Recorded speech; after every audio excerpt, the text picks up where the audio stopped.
Et Et bonjour à bonjour tous. à toutes et à tous. On va attendre, une petite minute que les gens commencent à se connecter un petit peu. Hop.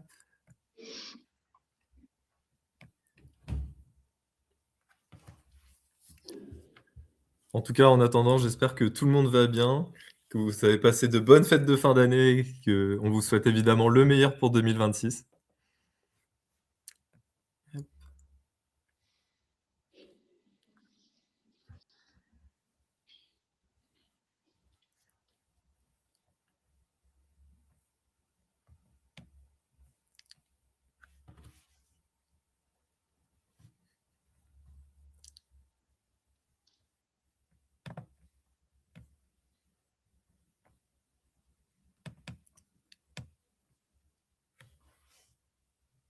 Allez, je pense qu'on va pouvoir commencer, tranquillement.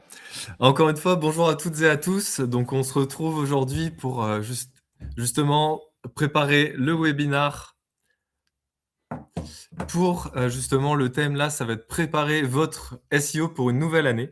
Donc, aujourd'hui, je suis accompagné d'Estelle Mailleux Bonjour à tous. Merci d'être là. et du coup, l'idée, c'est de pouvoir vous donner un peu nos astuces, notre checklist pour vous aider à bien commencer cette année SEO. On se dit toujours que ça peut toujours être un moment important pour justement reposer les bases et pouvoir partir sur de bonnes bases pour cette année 2026. Donc, voilà un peu le but de cette présentation aujourd'hui.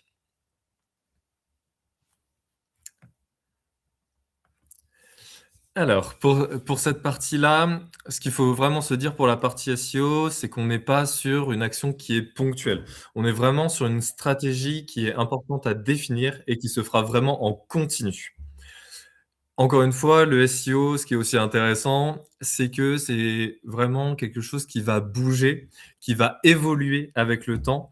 On pense notamment à tout ce qui est mise à jour, évidemment, algorithmique. On pense à Google qui s'amuse à nous faire pas mal de mises à jour, des fois même plusieurs dans le même mois. Mais c'est aussi le comportement des internautes qui va pouvoir changer. C'est vraiment des choses qui peuvent justement être amenées à changer et qu'il faut vraiment suivre et pouvoir traquer. Donc là, c'est aussi important d'avoir, de quoi traquer le comportement des utilisateurs. Évidemment, c'est important de savoir ce que font les concurrents. C'est très bien, ça permet de se tenir à jour et de voir un peu les stratégies. Mais évidemment, c'est important de travailler votre propre site. Parce que si on passe juste notre temps à vérifier les actions des concurrents, on ne travaille pas notre site et ça reste un enjeu qui est très important. De ce côté-là, donc, l'idée, c'est de pouvoir analyser, de prioriser et de structurer justement les actions qui vont venir enrichir notre site, enrichir justement notre stratégie tout au long de l'année et des années à venir évidemment. Encore une fois, on sait que le SEO, c'est une discipline qui prend du temps, mais il y a toujours des choses qui permettent d'aller aussi un peu plus vite. Et du coup, dans ce webinaire, on va pouvoir voir 6 piliers qui, pour nous, sont essentiels à travailler pour aborder l'année de manière sereine et efficace.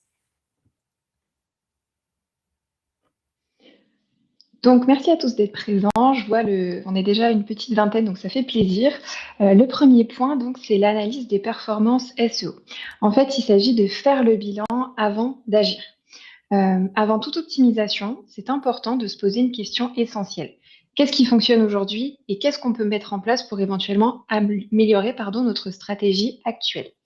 Pour ça, il y a plusieurs points qui sont à analyser.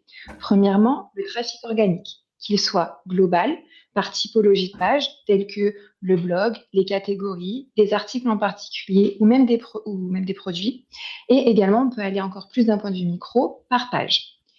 La seconde chose à venir analyser, c'est les mots-clés positionnés, qu'ils soient déjà existants et intégrés à la stratégie ou alors nouveaux. Bien évidemment, on va venir analyser leur évolution, qu'elle soit positive ou négative. Certains mots-clés qui perdent en trafic, qui perdent en positionnement, c'est peut-être normal, dû au marché. À côté de ça, on va venir voir les pages qui performent le plus et celles qui perdent en visibilité. Il y a une perte de vitesse. L'important, ça va être de se dire, OK, donc les pages qui perdent de la vitesse, est-ce qu'elles sont stratégiques pour nous? Si oui, qu'est-ce qu'on peut mettre en place? Ensuite, toujours sur la Google Search Console, on va pouvoir venir vérifier le taux de clic, autrement dit le CTR. Ça permet notamment de voir si les métadonnées sont toujours attractives. Si on remarque une baisse du CTR global ou alors sur certaines pages, on va venir peut-être les optimiser, voir qu'est-ce qu'on peut faire pour améliorer les métadonnées qui sont déjà publiées. Ensuite, si on veut creuser un petit peu plus les performances SEO, on va basculer sur un autre outil qui est donc soit GA4 ou alors Matomo en fonction de ce que vous avez à votre disposition. Et on va venir voir le taux de conversion SEO. Mais également, si on veut pousser un petit peu plus loin, les performances par device. On le sait, en fonction de votre activité, le device qui va le plus fonctionner peut être l'ordinateur, le téléphone ou dans certains cas peut-être la tablette. Et également, on va venir voir la zone géographique. Pourquoi? Parce que certains acteurs sont positionnés d'un point de vue national ou alors local, voire même international. Donc c'est important de voir si la cible que nous avons est bien celle qui est importante et celle qui fonctionne au niveau de nos zones géographiques. L'objectif de venir analyser ces performances, c'est de croiser les résultats avec le marché et les actualités. En effet, les données, c'est bien, mais il faut toujours avoir une prise de recul et se dire, OK, pourquoi le trafic baisse? Pourquoi le trafic augmente? Est-ce que l'intention de recherche a évolué? Est-ce qu'il y a une actualité dernièrement qui a pu impacter négativement le SEO? Voilà, en fait, il faut vraiment avoir une vision globale. Ensuite, l'intérêt, ça va être de venir identifier les actions pour pouvoir mettre en place des actions, justement, et qui permettront d'avoir des résultats rapides. Le tout, c'est de comprendre les axes d'amélioration qu'on va venir mettre en place, de ne pas partir à l'aveugle, en fait. Et bien évidemment, analyser les données et savoir où on doit travailler va nous permettre de redéfinir ses objectifs. Donc en début d'année, c'est le moment où on vient rechallenger un petit peu les objectifs de l'année 2026 et c'est là qu'intervient le fameux objectif SMART qui, on le sait, est la base pour fixer un objectif et donc du coup qui vous permettra d'avoir de la visibilité tout au long de l'année 2026. La chose à retenir, c'est que sans analyse, on risque d'optimiser à l'aveugle, donc on prend le temps de se poser et d'analyser ses résultats.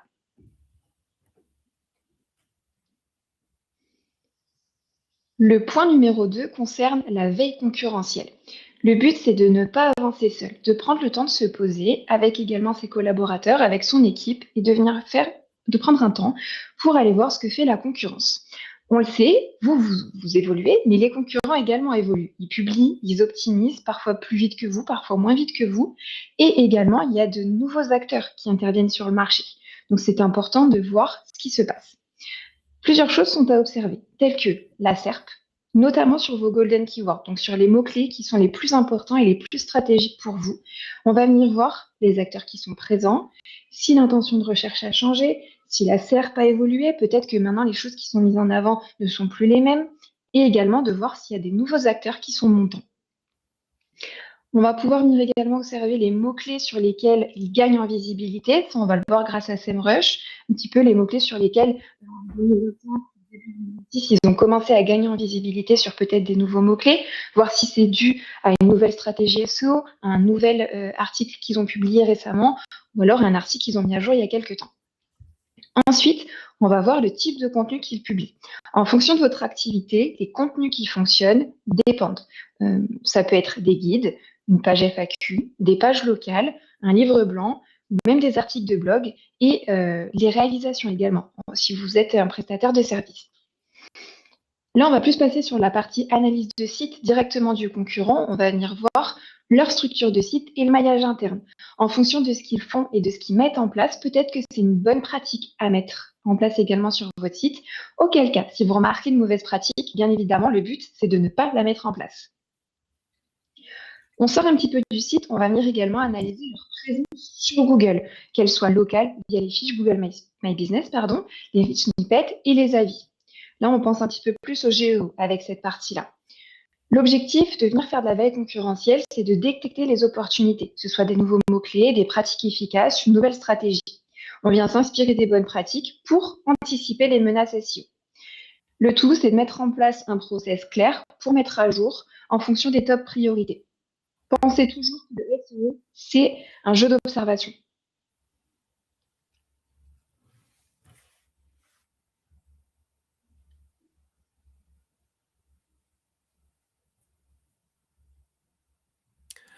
Ensuite, on va passer justement Une nouvelle année peut être aussi l'occasion de refaire un point et un check, notamment sur la partie technique.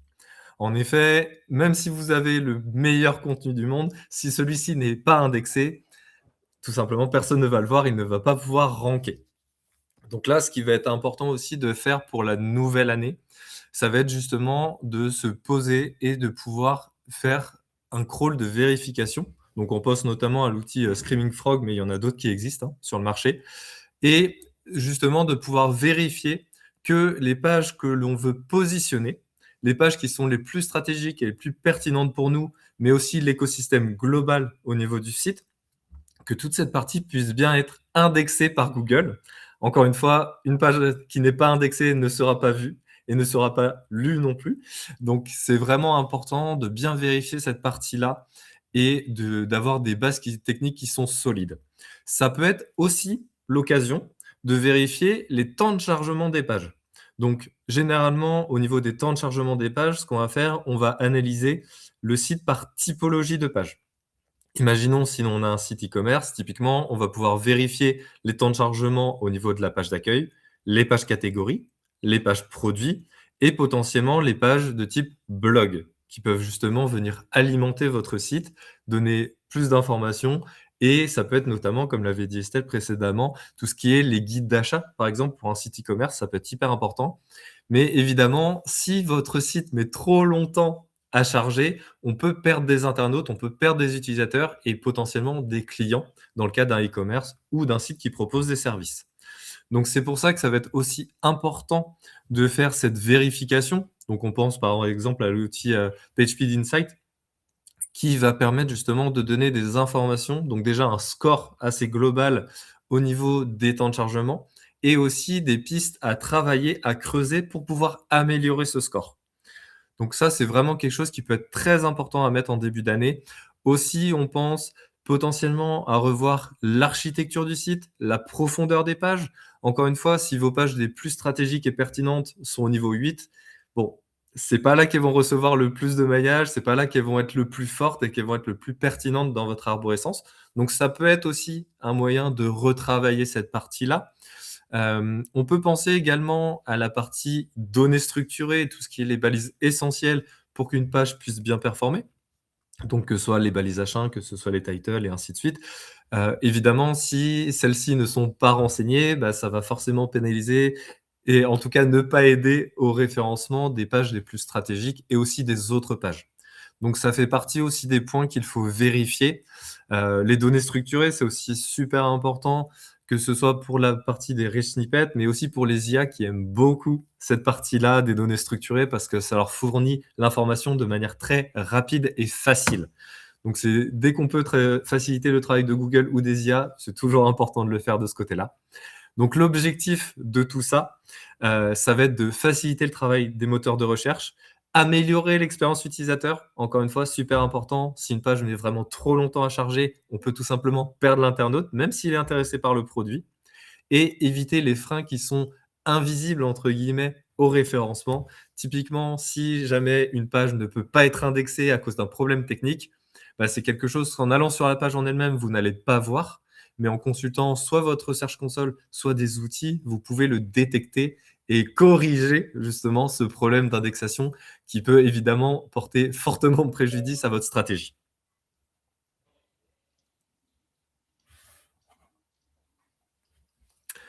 On va enchaîner sur une partie, moins technique du coup, qui est le marronnier marketing.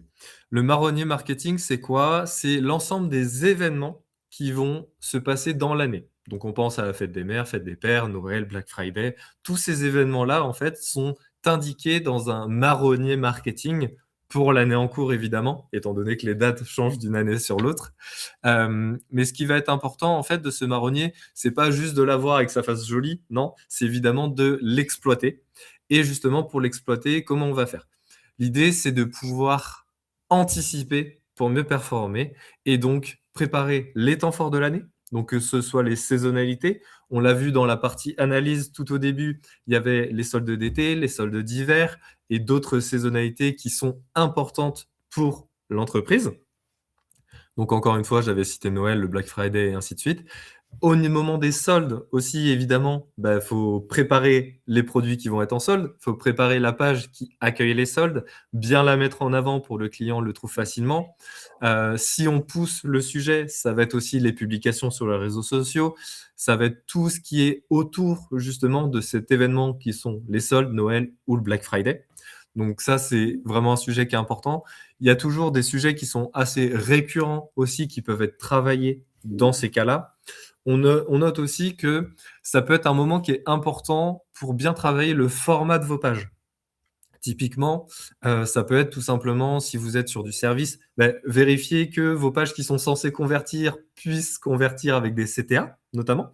Que justement si vous êtes un e-commerce, que votre tunnel de conversion soit propre, qu'il puisse être pertinent pour l'utilisateur, qu'il y ait pas non plus trop d'étapes, que ce soit le plus fluide possible pour que tout simplement l'internaute qui est intéressé par vos produits ou vos services puisse passer à l'achat, à la demande de devis ou justement à votre finalité de conversion.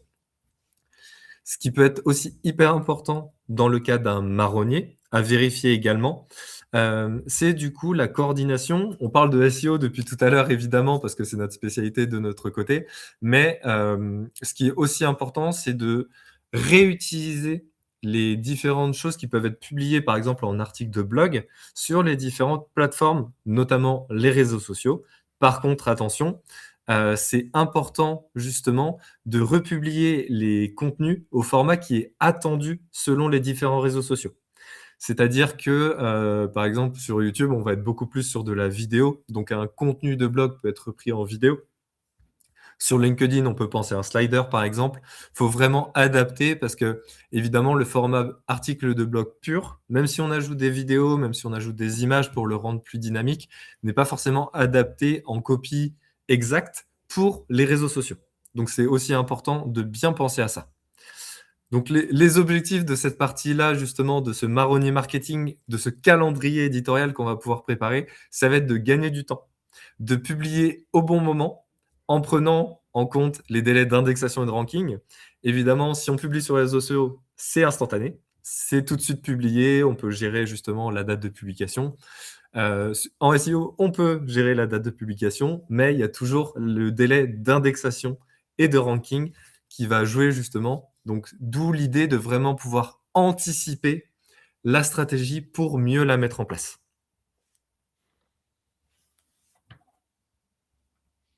On va pouvoir passer à l'avant-dernier point et qui n'est pas des moindres. On continue sur la partie contenu avec le fait d'optimiser l'existant avant de venir rédiger du nouveau contenu. On le sait, il y a parfois des pépites qui sont cachées sur votre site internet et qui ne sont pas mises à jour et qui mériteraient de l'être pour pouvoir du coup être mieux positionnés.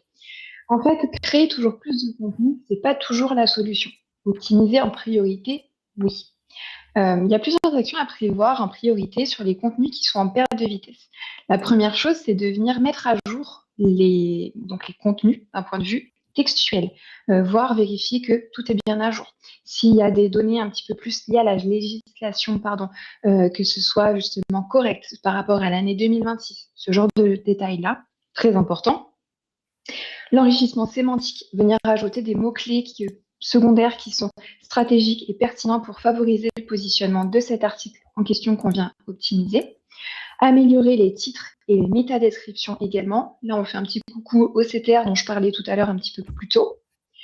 En fonction de votre article ou de la page qu'on va venir optimiser, il est parfois bon de venir ajouter de nouvelles choses, telles qu'une FAQ, des données beaucoup plus récentes, mais également modifier les visuels. On sort un petit peu du SEO puisqu'on le sait, Google ne lit pas une image, bel et bien juste la balise alt, mais ça permet de donner un coup de fraîcheur à l'article.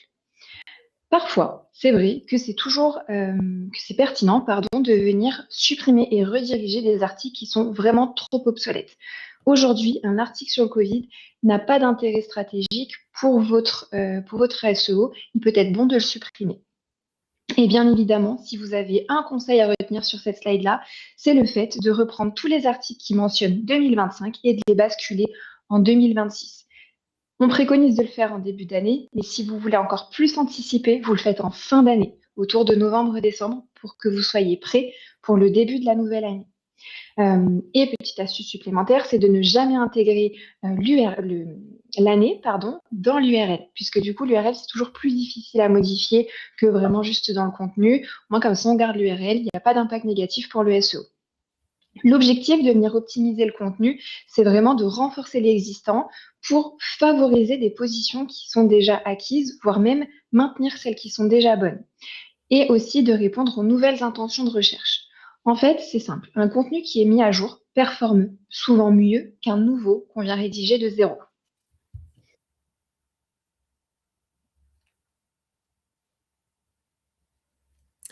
Et ensuite, pour le dernier conseil, ça va être aussi de renforcer la visibilité au-delà du site. Qu'est-ce qu'on entend par au-delà du site? C'est ne pas se limiter purement à la partie SEO sur le site et notamment, on va penser à tout ce qui est réseaux sociaux. On va penser à tout ce qui est Google Business Profile également et en fait, toutes les sources externes potentielles qui peuvent citer votre marque. L'idée dans tout ça, c'est d'optimiser ce qu'on a d'optimiser ou de corriger, s'il y a des erreurs, ce qu'on appelle la cohérence NAP. NAP, c'est Name, Address et Phone et l'idée, en fait, c'est que, comme on peut le voir justement sur cette slide, que ce soit bien identique à chaque fois qu'un média, que ce soit le vôtre ou un externe, que ce soit votre Google Business Profile, votre site ou vos réseaux sociaux, cite bien exactement la même adresse, cite bien exactement le même nom d'entreprise, donc pas de variante, que ce soit un S ajouté, que ce soit différentes variantes justement, ou sur quelque d'un côté, vous parlez de l'agence avec un L majuscule tiret A ou de votre côté, vous pouvez parler d'un autre chose. Il faut vraiment que tout ça soit cohérent et soit donc identique selon les pages externes que vous pouvez utiliser. Donc encore une fois, votre site, les réseaux sociaux et Google Business Profile. Ne pas hésiter, comme je disais précédemment, au niveau des réseaux sociaux, à republier des articles SEO en adaptant bien le format. Ça, c'est super important aussi. Sur la partie, Google Business Profile, faut bien qu'elle soit complète et qu'elle corresponde un maximum aux informations mises sur le web. On en revient à la cohérence Snap. Je me répète un peu sur ce côté-là, mais c'est hyper important. Ça peut être aussi l'occasion, sur la nouvelle année, de justement faire ce qu'on peut appeler une campagne d'avis clients pour aller chercher les avis clients. On le sait, généralement, les clients sont très rapides à mettre une, note négative quand justement ils ont une mauvaise expérience ou quelque chose comme ça. Mais c'est aussi évidemment très important et on peut mettre en place des systèmes pour justement aller chercher les avis clients, des clients qui sont satisfaits et qui malheureusement ne le disent pas toujours. Même c'est plus rare qu'ils le disent qu'ils ne le disent pas au niveau des clients et en fait, c'est important justement, notamment pour votre image de marque, que ce soit en termes de référencement, que ce soit en termes d'utilisateurs, de personnes qui ne connaissent pas encore votre site, bah là forcément, si ils peuvent voir que vous avez une bonne note, bah, ça va renforcer leur confiance, même s'ils ne vous connaissent pas trop. Généralement, il y a beaucoup de gens qui utilisent justement ce système de notes, qui des fois est très bien et des fois un peu moins bien, pour pouvoir, justement se faire une idée rapide de la marque vers laquelle ils vont acheter ou consommer, que ce soit un service ou un produit. On peut aussi penser aux partenariats et aux liens externes. Ce qu'on peut vous recommander aussi, c'est de bien briefer les partenaires sur les informations à mettre en avant. Toujours dans cette logique de cohérence et d'image de marque pour justement, que tous les sites externes qui parlent de vous dans le bon sens et dans le sens que vous voulez mettre votre marque en avant. C'est aussi quelque chose dont il faut penser. Ce qui est intéressant et si on parle de cette partie, il y a un peu un double enjeu. Évidemment, les enjeux sont encore plus multiples si on prend justement en compte, la confiance des futurs clients et des clients qui existent déjà. C'est que en fait, ces différentes optimisations et notamment la cohérence Snap dont je parle, c'est aussi une optimisation qui est importante pour le GEO. Donc l'optimisation pour les IA et les moteurs de recherche IA, car ils prennent en compte justement ces facteurs de cohérence NAP et les autres points que j'ai pu citer. Donc, l'objectif de tout ça, ça va être de renforcer la crédibilité globale de la marque auprès des internautes, auprès des futurs potentiels utilisateurs, améliorer le SEO local, multiplier les points de contact avec l'utilisateur et aussi donner des données cohérentes à l'IA pour qu'elle ait plus de facilité à vous ressortir quand justement un internaute tape une requête qui va correspondre à votre entreprise, à votre produit et aux informations qui sont tout autour.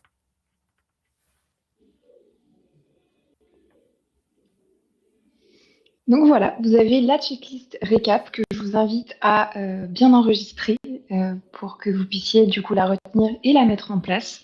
Préparer son SEO pour une nouvelle année, c'est pas multiplier les nouvelles actions, mais c'est vraiment analyser avant d'optimiser, prioriser les bons leviers et anticiper. Voilà, on prend le temps de réfléchir et de mettre en place les bonnes choses au bon moment. Avoir une vision claire, des bases solides et une stratégie alignée, c'est vraiment ce qui fera fonctionner du coup votre référencement naturel. Il faut penser que le SEO et le GEO, qui sont plus frères qu'autre chose, deviennent un véritable levier de croissance durable. En fait, le bon moment pour préparer votre SEO, c'est pas au moment où le trafic baisse, où vous voyez qu'il y a une baisse au niveau des mots-clés positionnés ou autres, c'est vraiment maintenant. Voilà. Donc, on vous a présenté 6 piliers qui nous semblaient importants à revoir en ce début d'année. On est preneur si jamais vous avez des questions ou des retours à nous faire. On lit, on a le chat sous les yeux. On a encore 3 minutes devant nous pour en profiter. Donc, n'hésitez pas. Et si jamais vous n'en avez pas, eh bien, c'est pas grave. On espère que ce moment vous a plu et que vous avez passé une agréable 30 minutes avec nous. Et puis, nous allons, je pense, tous aller déjeuner après.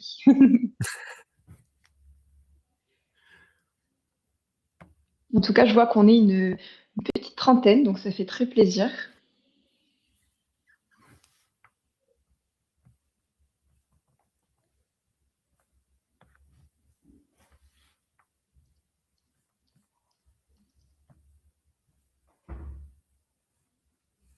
J'ai l'impression qu'il n'y a pas de questions. Donc, apparemment, notre message était clair, Nicolas, donc c'est parfait. Et Tant on mieux, va c'est le plus pouvoir, important. on va peut-être vous souhaiter un bon déjeuner, une bonne après-midi à tout le monde. Merci beaucoup. Merci pour votre écoute et pour votre participation. Ça fait très plaisir. Et bonne journée.